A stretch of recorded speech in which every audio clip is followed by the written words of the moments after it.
O que diz aqui é o seguinte: evidências crescentes de que abelhas manejadas e introduzidas têm impactos negativos sobre as abelhas selvagens. Uma revisão atualizada. É isso que diz esse artigo, que sustenta que de 2017 para cá, né, houve um aumento de 45% em número de artigos que reportam o impacto das abelhas africanizadas sobre as nativas. Isso é uma coisa que a gente já tem falado há um tempo, já tem alertado sobre isso, né? E que precisamos ter bastante cuidado sobre essa questão, porque aquela história, nós temos uma corrente crescente de criadores de abelhas sem ferrão, que invariavelmente vai acabar entrando em conflito com uma outra atividade, né, de criação, que é a apicultura. E, infelizmente, assim, a grande parte dos artigos que a gente vê sobre isso, reporta sobre isso, todos eles são do exterior. Os artigos, não vejo nenhum artigo claro, específico sobre esse tipo de coisa no Brasil.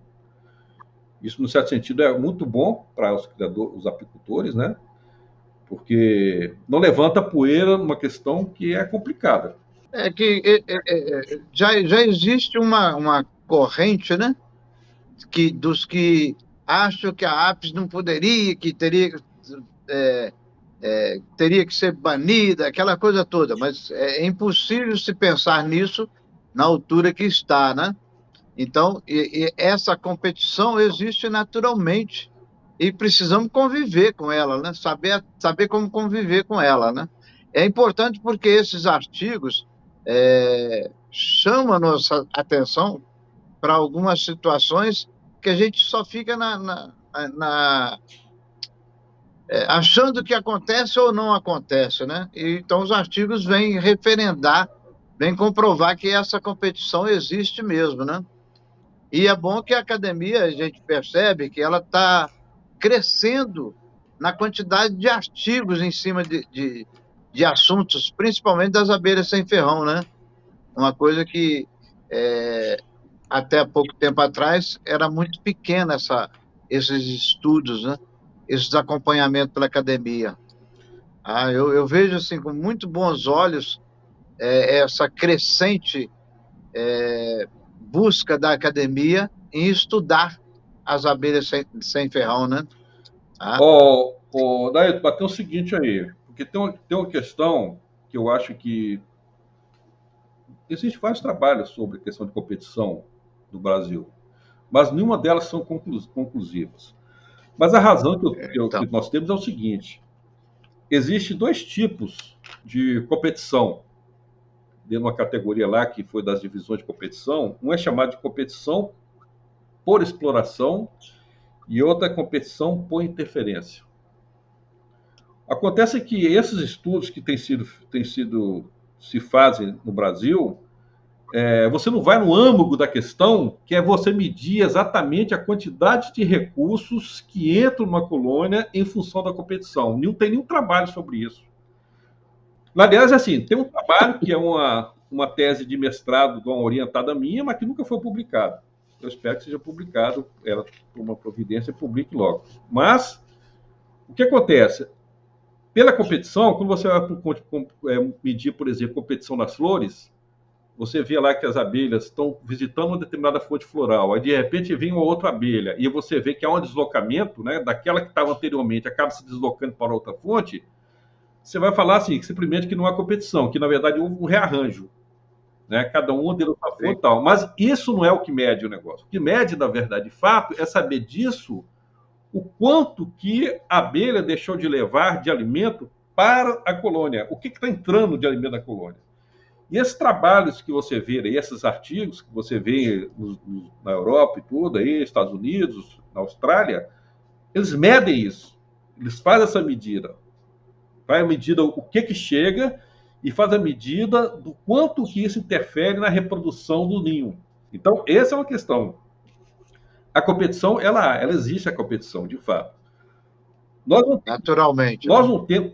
Naturalmente, mas agora tem que pensar o seguinte: Quando você começa a interferir no processo, na dinâmica populacional, ou fazendo uma apicultura intensiva, uma meliponicultura intensiva, não podemos esquecer também que as próprias criações em massa de abelha sem ferrão também pode ser prejudicial, você acaba interferindo nisso. No caso aí, o que eu acho é que não tem como você banir a apis mellifera, não tem jeito. Agora, precisava ser disciplinado. O que não pode é acontecer o que acontece hoje. Todo mundo considera a abelha apis mellifera como doméstica e por isso não tem regulamentação nenhuma. Isso é péssimo. Esse é um fator, né? Mas aí acontece. Por que eles consideram doméstica? Porque a abelha originária, que vieram da Europa, as abelhas originárias da Europa, você pode considerar como doméstica, porque é uma espécie que é um produto de seleção de 3.000 anos. Então, elas estavam adaptadas lá, né, de uma forma que você tinha como manejar aquilo sem muita interferência. Agora, quando você traz uma leva dessa variedade para cá, para o Brasil, e introduz junto uma variedade africana que não é doméstica, selvagem, simplesmente você perde o controle da domesticidade. É uma abelha, assim, é uma espécie que voa, você não tem controle, você não tem como confinar.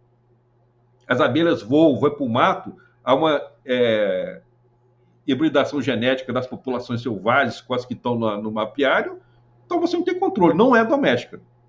Não tem como ser doméstica. Tanto é que se você olhar, não tem a quantidade, a estimativa correta, mas se você olhar, por exemplo, grande parte dos produtores, que eu sei que de criadores de abelha apis mellifera que tem no Nordeste, praticamente eu acho que há mais de 45%, 50% do plantel é renovado com enxames selvagens. Então não tem nada de doméstica nisso. Então, como você não tem controle nisso aí, você cria à vontade, sem nenhum controle, você simplesmente está prejudicando as abelhas nativas, incluindo as sem ferrão, e assim. A legislação que determina, que marca as apis como doméstica, né? Ela precisaria ser reanalisada. Eu nem sei onde que tem essa legislação que diz que é doméstica. Eu não conheço. É o senso comum que diz que é doméstica. Então o pessoal acha e pode colocar não tem nada de doméstico, né? É o que acontece aqui. Nós temos apicultura migratória aqui, por exemplo, que os apicultores estão tendo problema com apicultores, entre eles mesmos. Né? Porque os apicultores da agricultura familiar, que tem aquele plantel pequeno de criação lá, e de repente vê uma leva de nego bota 2, 3 mil ninhos no local, entendeu? Até a apis está prejudicando até as criações de apis. Inclusive, recentemente, está tendo um projeto, porque as abelhas de Fernando de Noronha, né? Elas são da espécie, vamos dizer assim, tradicionais, não, como é que a palavra seria correta? Seria dizer as originárias, né? Das italianas e europeias, né? Tá? Não estavam hibridadas ainda com as africanas, né? E está tendo um projeto de trazê-las para fazer sair lá de Fernando de Noronha para vir para, salvo algum engano, para uma universidade aqui em Minas Gerais, né, num estudo que eles estão fazendo. Até quando vão poder fazer isso com elas sendo originárias, né, sendo as originárias mesmo, né? É outro risco que pode vir a acontecer. Você chegou a ver esse trabalho? Não sei, não. Eu sei que há muitos anos atrás tinha um grupo de apicultores que queriam fazer de tudo para manter as matrizes originais. Eu não sei o que deu isso aí. Inclusive, eu acho. Lá em Noronha eles conseguiram manter, né? Então, não. Mas agora já estão pensando em trazer a de Noronha para cá. Né? Eu acho que o problema de trazer de Noronha para cá, acho que não é o problema. O problema é levar a selvagem daqui para lá. Aí você acaba contaminando as que estão lá. Né?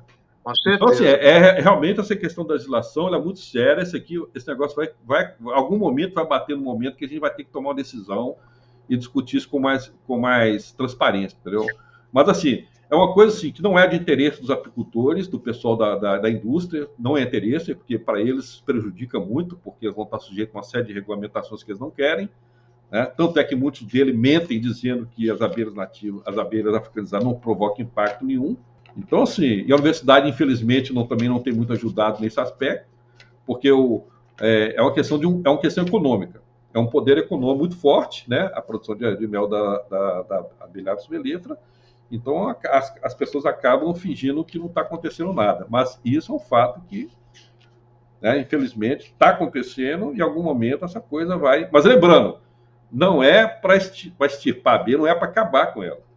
Não, muito pelo contrário. O que precisa é estabelecer uma automatização clara sobre o uso dela, sobre a presença dela. Como é que... Já tinha pessoas, inclusive, defendendo usar a abelha Apis mellifera em unidade de conservação, que é um absurdo, né? Praticar apicultura numa área de reserva. Né? Você cria uma área de reserva para manter o equilíbrio lá dos ecossistemas, de repente vai implantar uma criação... Né? Até a criação de abelhas sem ferrão, teoricamente, não deve ser feita em área de reserva, né? Porque é uma criação massal que acaba prejudicando. Então, é isso aí.